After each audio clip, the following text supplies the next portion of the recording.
Alright friends, now we are learning about identity operators in Python programming.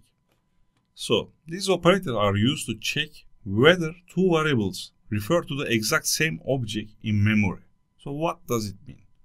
It means not just their values are equal. They refer to the same object. I define, for example, x is equal to 10 and then y is equal to 10. So their values are the same.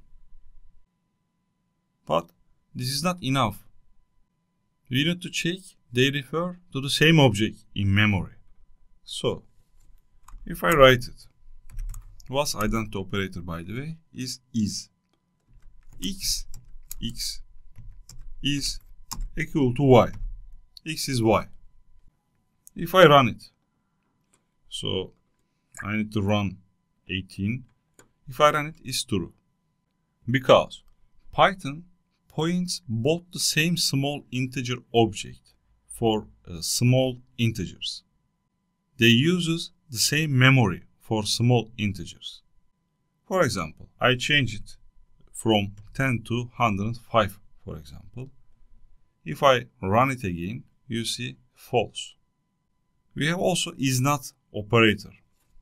For example, if I change from is to is not, I run it, they are not same object, so it appears true. I am checking they are not same. So they are not same, it's different, they are different. So it appears true on the screen. So right now we don't know the list. In list, the condition is different. For example, I define list 1 and list 2. You see their content are equal. They are both 1, 2, 3. But in memory, they are different objects.